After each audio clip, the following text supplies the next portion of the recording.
Well, Fox 4 is keeping you informed on the environmental issues affecting Southwest Florida. The city of Fort Myers is temporarily pumping the brakes on the City Walk project that's near First Street. That site and the nearby Silver Hills project are both being investigated again after new concerns that materials from the job sites are running off into the Caloosahatchee, which then runs right behind them. Fox 4's Rochelle ALLEYNE joins us live now from downtown Fort Myers with these latest complaints. Rochelle? You know, Jen, I spoke to the president of the company that's developing that City Walk project, and he told me he was shocked to hear the news that they're being investigated again for possibly polluting that water.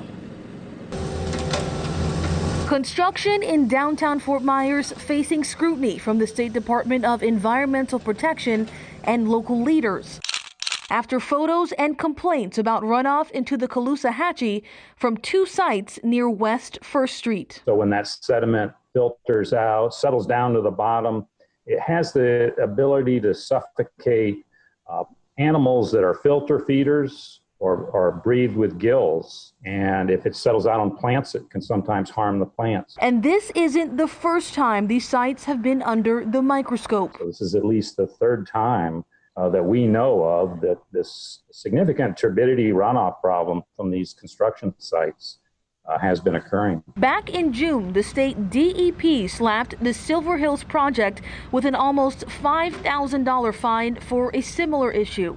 The nearby City Walk project was also hit with a $57,000 fine at that time.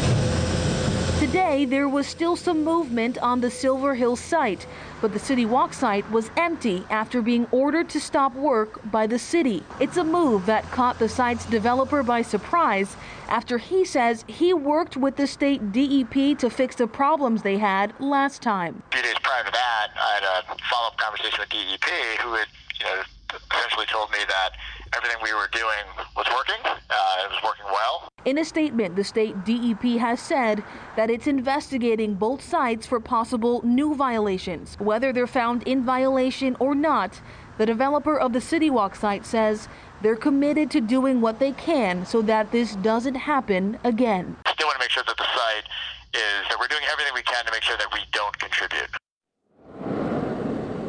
I did also reach out to the Silver Hills project for comment, but I was told that the person I would need to speak to was not in the office at that time. I have left a message, and I'm still waiting to hear back.